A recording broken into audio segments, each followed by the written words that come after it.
Hello guys. तो पिछले lecture में मैंने आपको बताया था कि अगर आपका पुलिस अरेस्ट होता है तो आपको किन बातों का ध्यान देना चाहिए और पुलिस कस्टडी में आपके क्या राइट्स होते हैं।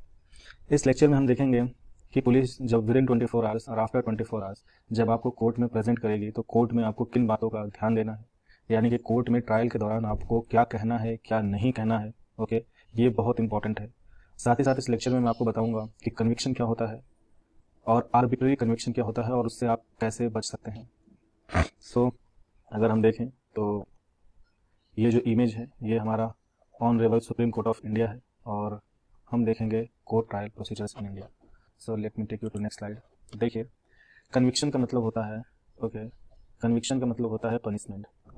अगर कोर्ट किसी व्यक्ति के ट्रायल को देखती है, ट्रायल के बाद उस पर जो भी सीआरपीसी के धाराएं या सेक्शंस लगे हैं, अगर एविडेंस उन धाराओं को प्रूव कर पाती हैं, यानी पब्लिक प्रोसिक्यूटर प्रूव कर देता है, तो फिर अदालत सजा सुनाती है, दैट पनिशमेंट। अब कन्विक्शन सही हो ये बहुत ज़रूरी है, और अगर कोई भी कन्विक्शन रूल ऑफ लॉ को फॉलो करके नहीं हुआ है तो वो आर्बिट्ररी है। इस केस में जो भी लोअर जुडिशरी है जिसने भी आपको ये डिसीजन दिया है, आप हायर जुडिशरी यानी हाई कोर्ट या सुप्रीम कोर्ट में अगर अपील करते हैं, और अगर आपकी अपील क्रिमिनल केसेस में तो अमूमन तौर पे परमिट हो जाती है, और वहाँ पर अगर ये कन्विक्शन आर्बिट्ररी पाया गया तो डिसीजन पलट दिया जाता है और आपको जस्टिस मिल जाती है।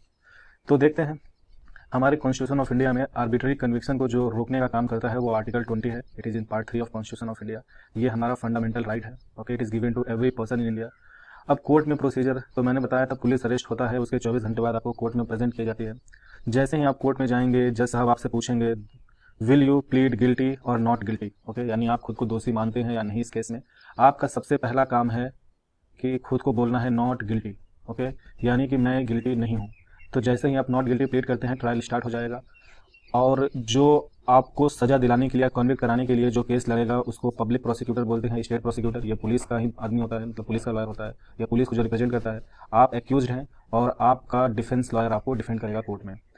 पब्लिक प्रोसिक्यूटर जो भी आपने पुलिस कस्टडी में जो भी डॉक्यूमेंट साइन किए हैं, जो भी आपने स्टेटमेंट दी हैं, उन सारी चीज़ों को कोर्ट में प्रेजेंट करेगा। पुलिस के इन्वेस्टिगेशन में जो उसे विटनेसेस मिले हैं, उन सारे विटनेस को कोर्ट में बुलाया जाएगा और पब्लिक प्रोसिक्यूटर उनसे सवाल पूछकर मिलॉर्ड के सामने इन सारे पॉइंट्स को हाईलाइट करेगा कि आपने ही मतलब आपने ही क्राइम किया है, आप एक्यूज हो और यू आर द क्रिमिनल।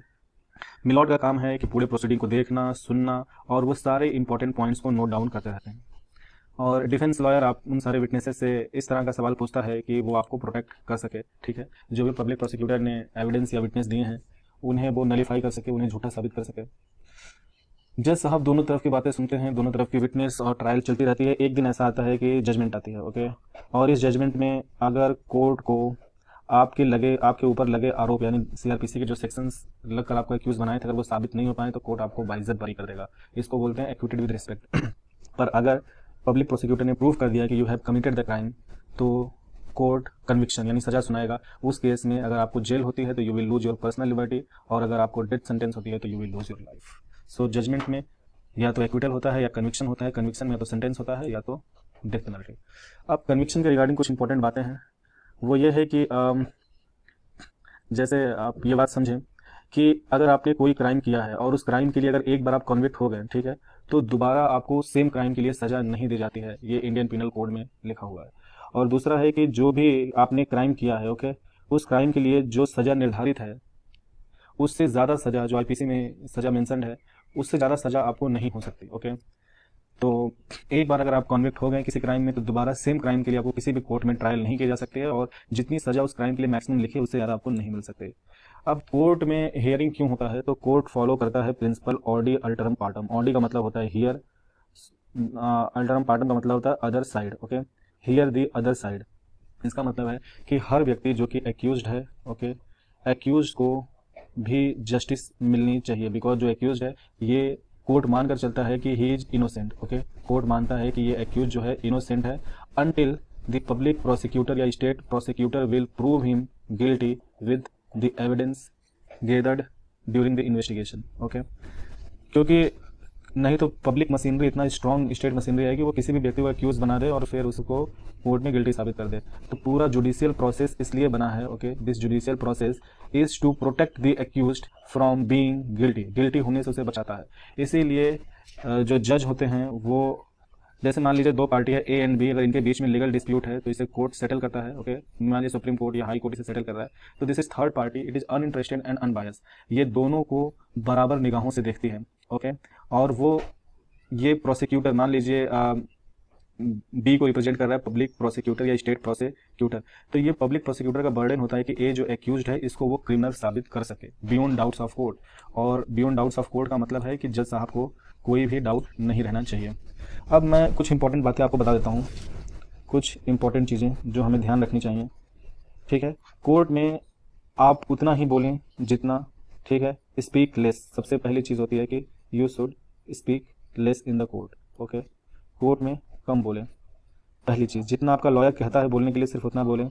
दूसरी बात, कोर्ट में बहुत स्ट्रॉन्ग मेंटल प्रिपरेशन के साथ रहें। ओके, ताकि आपको पब्लिक प्रोसिक्यूटर डरा कर कंफ्यूज करके वो चीज़ें ना कहवा ले जो आपको कन्विक्ट करा सके। तीसरा चीज़ जो सबसे बड़ी बात है, देखिए आप किसी भी क्राइम को कमिट मत करिए, या किसी भी क्राइम में अगर आप एक्यूज नहीं हैं तो इट्स ओके। मान लीजिए आप इनोसेंट हैं, पर अगर कोई क्राइम कमिट हुआ और उसमें आप एक्यूज पाए गए, तो एक बात ज़िंदगी में याद रखिए कि आप अच्छा से अच्छा लॉयर, ठीक है, आप जो लॉयर हायर करेंगे ये lawyer must be top lawyer. ये अच्छा से अच्छा लॉयर होना चाहिए, चाहे कितना भी कॉस्टली हो। बिकॉज एक लॉयर जो होता है, जो एक टॉप लॉयर होता है, उसको जो कॉन्स्टिट्यूशन है, सीआरपीसी के जो सेक्शंस हैं या इंडियन पिनल कोड है, ये उसको पूरी क्लैरिटी से आता है। ओके, और ये अगर मान लीजिए आपने एक्चुअली में मतलब क्राइम में आप इन्वॉल्व हैं और आपके खिलाफ बहुत कुछ एविडेंसेस हैं भी, तो एक अच्छा लॉयर उस ट्रायल को, मतलब वो इतने सारे क्रॉस क्वेश्चंस खड़ा कर देता है पब्लिक प्रोसिक्यूटर के सामने कि ये ट्रायल बहुत लंबा चल जाता है। इसीलिए कई बार बहुत ताकतवर और इन्फ्लुएंशियल लोगों को बहुत लंबे समय तक सजा नहीं हो पाती है।